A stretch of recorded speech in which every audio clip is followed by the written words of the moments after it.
presentation certainly is from a more global perspective, if you like. I happen to grow up in a multi-ethnic and multicultural environment in British Guiana, and so my perspective would be probably be more holistic or more global in character. And I do believe in these times, particularly in the 21st century, we need to reflect a holism rather than an insular, narrowly minded perspective. It doesn't matter what ethnic loyalty we are. I think our proclivities must be holistic and global because we are operating in a very global environment. And so I think it is important that we take that into consideration. And so my presentation is on migrant entrepreneurship in Britain and what it means to us. And so I will use a combination of qualitative information and statistical data to underpin this presentation. This is the kind of presentation which I think we should share, we should dignify, and also humblify across all communities, not only in the United Kingdom, but in Latin America and the Caribbean, in the Indian subcontinent, the African continent, and the European continent as a whole. I prefer to call this the African History Month because when we talk about Black history, it has several connotations and denotations. Are we referring to people of pigmentation or texture? Are we referring to people in America or North America and the Americas? Are we referring to people in Britain and Europe?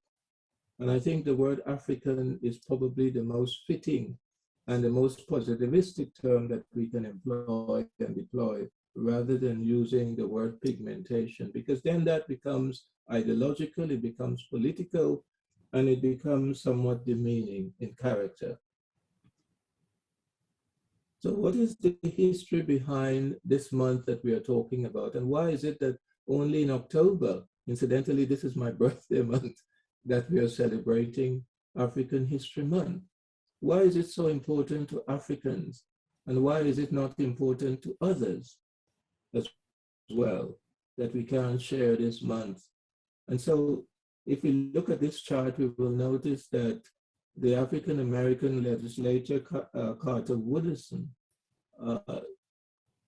decided to come up with this particular observances. It was called Negro History Week.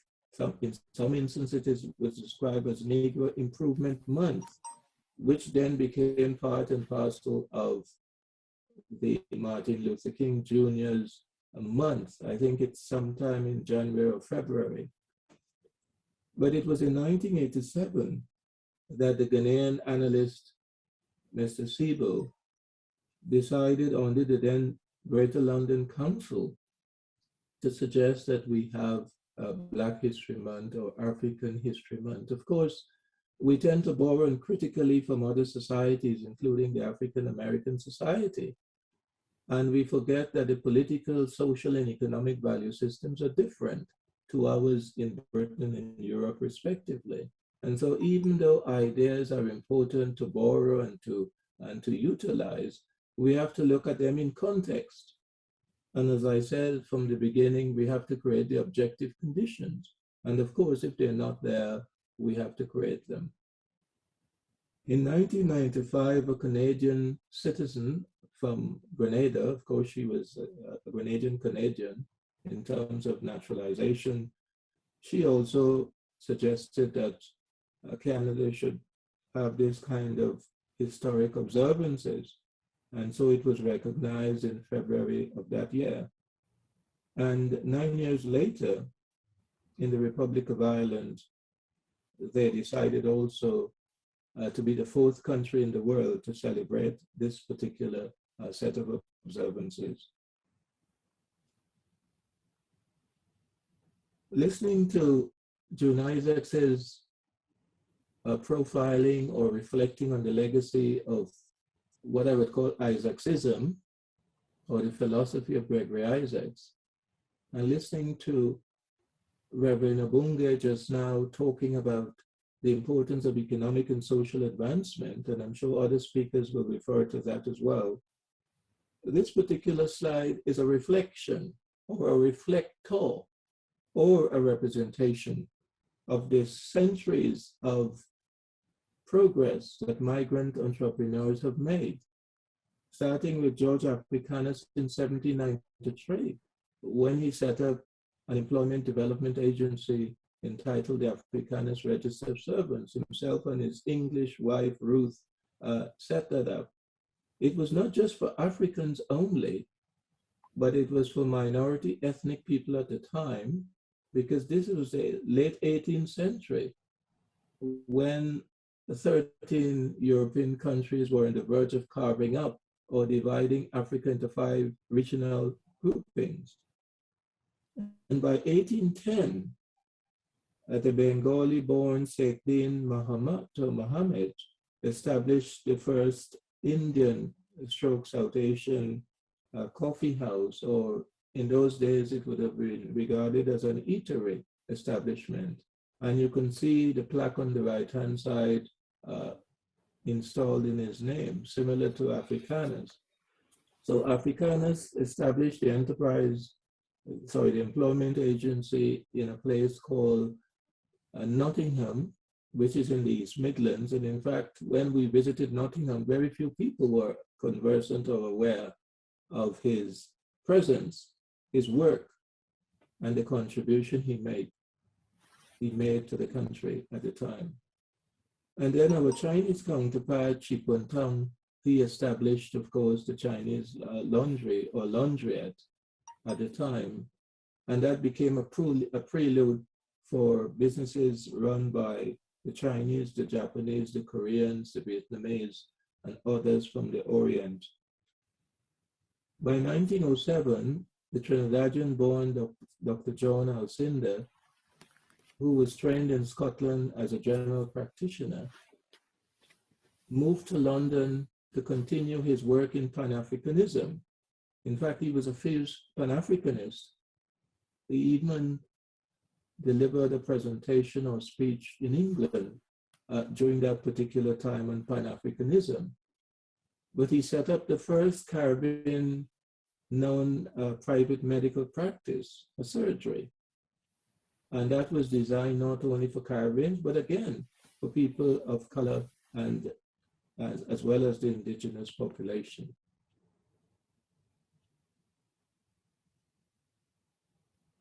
It is important that we understand the history, the growth and development, and even the futurity of minority ethnic communities. Because if we are to live on this island, if we are to live in the Western world, to enjoy not only material advancement, but to also live in harmony and peace and tranquility, and with some degree of social mobility, we need to understand something about ourselves as well.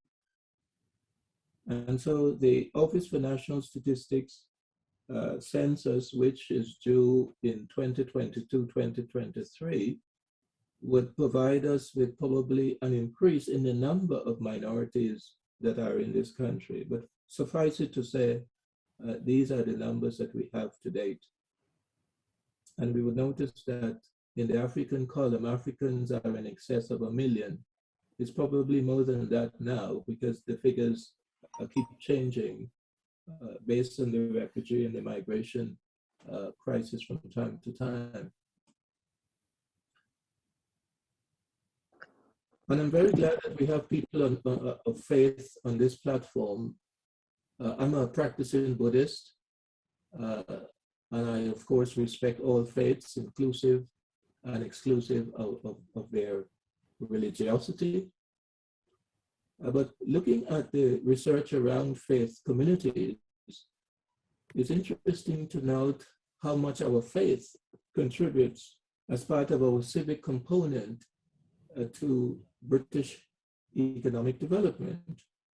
And this is something we must not take for granted. Reverend Obunge was talking about faith and the importance of it. I think, Tony, you and I spoke about it at some point as well. But what we don't know is how much endowments our faith reflects. And this just captures or encompasses how powerful, how influential, and how profound our faith is, not only in religiosity terms, but in commercial or wealth creation terms.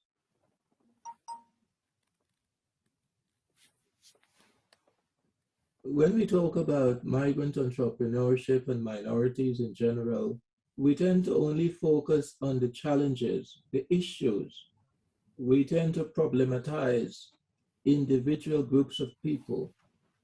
We talk about Africans, we talk about Caribbeans, we talk about Indians, Pakistanis, and Chinese, and we always have different recipes based on mainstream's perception and based on major stereotypes and typecasts about the different individuals, but we don't know much about them because we don't relate to them.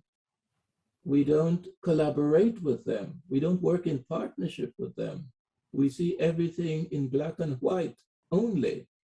But I think when we look at the workings and the dynamics and the social mobility aspects or proclivities of minority ethnic people, and this goes for people in North America, India, and the subcontinent, Africa as well. Wherever minorities live, there would always be issues of representation as well as identity. And this slide here provides a snapshot of the level of attainment rates by minorities in terms of academia. If we look at the different sciences, both natural and social, we will see evolutionary processes. Yes, the statistics are different, the figures are varied, but that is something that is natural. It's a natural embodiment of our evolutionary process. But what is interesting is that we are performing over and above our population ratio for the UK average. This slide introduces us to, again, a snapshot of migrant entrepreneurial rates as nationalities in this country. And we would notice that the Nigerians, Indians, and the Pakistanis are ahead. In fact, the Pakistanis have 27.5% in terms of entrepreneurial rates. Nigerians or Africans have between 7 and 8%. Caribbeans have around 5 or 6%, which we will see on the next slide. But what this slide tells us is that nearly 500,000 migrants, as we say in proverbial language, run things in the United Kingdom. Nearly 20% of the migrant population are running companies in this country. And nearly 11% have started their own companies over the last 20 or 30 years. And if you look on the left-hand side of the slide below, you will notice that we are all over the place. We're in London, we are in Ireland, we're in Manchester, in the Northeast and Northwest. And I think this tells us something about our endowment, our resource capacity and capability. This slide again complements, the previous slide. It gives us a breakdown of the ethnic dimension of people who are self-employed or who are creating wealth. It tells us about the number of people we employ, those who actually run businesses, and the ratio of self-employment. And if we look at the entire demographic map of the United Kingdom or the British Isles, we'll see that minorities represent less than 20% of the population. And yet, if we look at the percentage ratio of self-employment and wealth creation versus mainstream figures, we are not doing that. We are not doing that bad at all.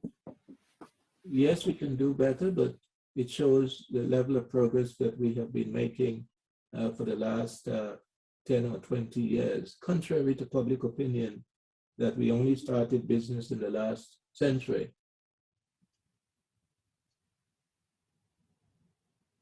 Reverend Obenge was talking about networking and civic renewal and partnerships. Well, these are just common examples of the UK's ethnic business networks.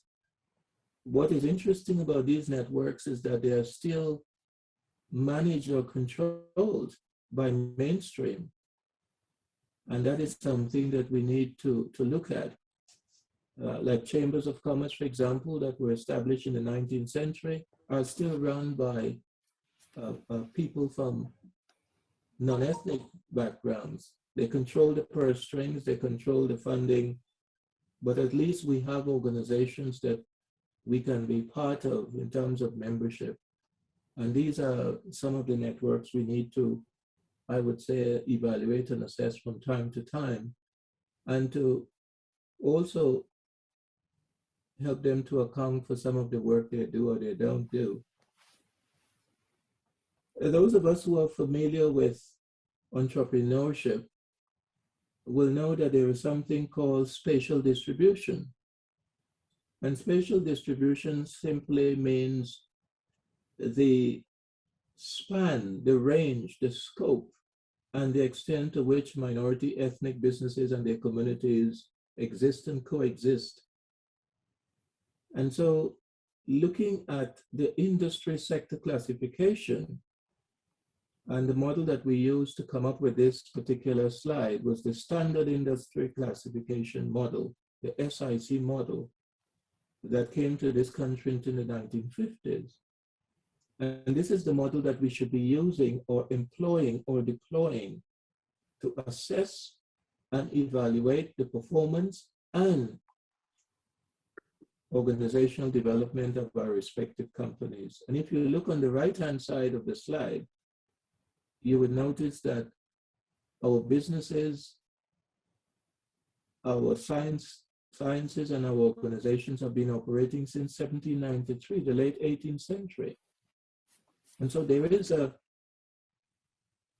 recurring or recurrence of enterprise in this country. And that is something that is still unheard of, because very few of us have seen it fit to investigate that progressive route.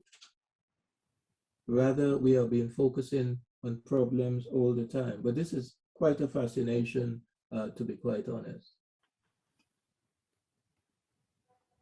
There's a lot spoken about female employment in the United Kingdom. In fact, one reading suggested that the population regarding females are in excess of 50%. And yet only a third of women across minority ethnic sectors are self-employed. One of the challenges, of course, behind that figure is the lack of enterprise support and technical assistance to women and young women who are interested in businesses, etc. We have 80 to 90% of our clients are women, young women, women who are going to university, going to school, as well as those who are starting businesses or existing businesses. And their main concern is the lack of support that they have. They have so many ideas. We see this in Africa, we see it in the Indian subcontinent, Caribbean and Latin American region, and we also see it here at home in Europe, where women have lots of talents and they don't have access to the information and data, as well as young people as well. But again, this is just a snapshot of some of the enterprise rhythms we have in the United Kingdom. This slide provides you with some very useful examples of what is meant by working together, collaborating, coalescing, unificational. We talk about forgiveness. We talk about reconciliation. Those are not just words. Those are actions that should be implemented, not yesterday or today, but always. And so on the left-hand side of the screen, you will see young people who are so-called deprived, who are experiencing material poverty. They're engaged in one of our city council's program on youth poverty. And so we are teaching them employability skills so that they can command the world of work and service. On the right-hand side of the screen at the top, we are celebrating the heritage communities of Africans, Caribbeans, and South Asian peoples respectively. And the person who's speaking there is chair of a funding body, Heritage Lottery Fund. We have a professor there in the center, and on the right-hand side, we have a tailor who was the first person to establish a tailoring establishment, a person of color in this country. On the left-hand side, we are officiating a European Social Fund program to help people of color and others to take part in enterprise development. In fact, some of them have already set up businesses. And the final slide photograph on your screen, these are refugee communities. You would notice from their facial expression, they are attending a class on commercial English as well as employability skills. And that is just a subtext of some of the things that we are engaged in as a people. And finally, we are celebrating migrant entrepreneurship not by speechification, not by hectoring, not by just encouraging and genuflecting to the establishment or chin wagging. We are developing a legacy. We are penning the histories of various minority ethnic communities in this country. And we've already completed 2 publications, the British Caribbean as well as the Anatomy of British South Asian Enterprise.